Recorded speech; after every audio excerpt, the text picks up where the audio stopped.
Hello guys, આજે આપણે બનાવશું ઘઉંના લોટનો શીરો।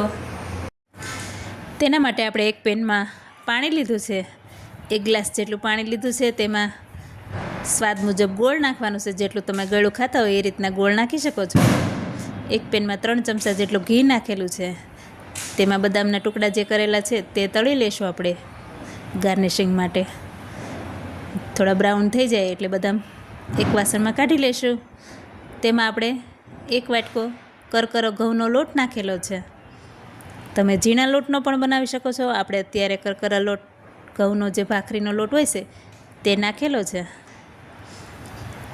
તમને એમ લાગે કે ઘી થોડું ઓછું છે તો આપણે 2 ચમચી વધારે ઉમેરી શકીએ છીએ। જો આ રીતના એક દાણો ફૂલી જવો જોઈએ અને કલર ચેન્જ થાય ત્યાં સુધી સખત હલાવતા રહેશું। તો સરસ એવું આપણે ધીમા ગેસે શેકશું લોટ, એટલે સરસ એવો ફૂલી જશે। જો એક દાણો ફૂલી ગયો છે ત્યાર પછી જે આપણે ગોળનું પાણી બનાવેલું છે, ગરણી રાખીને તેને ગાળીને નાખી દઈશું પાણી। આપણે કોઈ પણ કચરો ગોળમાં હોય તે નીકળી જાય। ત્યાર પછી આપણે સખત હલાવવાનું છે। ગોળનું પાણીને લોટને બધું એક સરખું મિક્સ થઈ જાય ત્યાં સુધી હલાવશું। તમને ખ્યાલ આવશે કે આપણો શીરો ક્યારે બને તો પેન જે આપણે હોય તે છોડી દે, શીરો છૂટો પડવા મળે, ત્યારે તમને ખ્યાલ આવી જાય કે શીરો રેડી થઈ ગયો છે। તમે જોઈ શકો છો કેવું પેન સાફ થઈ ગયું છે। થોડું ઘી તમે ઉપરથી એડ કરી શકો છો, ન કરો તો પણ ચાલે। જો આ રીતના તમે સખત હલાવતા રહેશો એટલે ઘી છૂટું પડશે અને સરસ એવો શીરો પણ છૂટો પડી જશે। આ રીતના શીરો આપણે રેડી કરી લીધો છે। પેન છોડી દે અને છૂટો છૂટો થવા મળે એટલે આપણને ખ્યાલ આવી જાય કે શીરો રેડી છે। ત્યાર પછી આપણે ઉતારી લેવાનું છે। એક બાઉલમાં આપણે સર્વ કરીશું।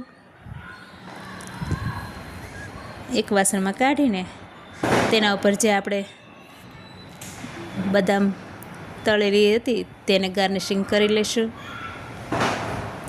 આ શીરો તમને ગરમા ગરમ શિયાળામાં ખૂબ જ ટેસ્ટી એવો શીરો લાગે છે।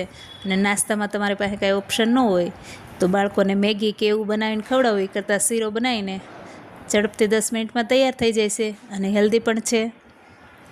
બદામથી ગાર્નિશિંગ કરી લીધું છે।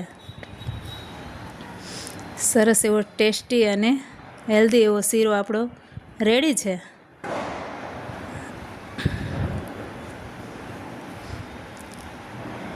જો તમને મારા વિડીયો ગમતા હોય તો લાઈક, શેર અને સબસ્ક્રાઈબ કરજો। તમને ટેસ્ટ કરીને પણ શીરો બતાવીશ। ખૂબ જ ટેસ્ટી બન્યો છે, ખૂબ જ યમી બન્યો છે। તમે પણ ટ્રાય કરજો। બાળકોને પણ ભાવે એવું છે, નાના મોટા સૌને ભાવે। Thank you.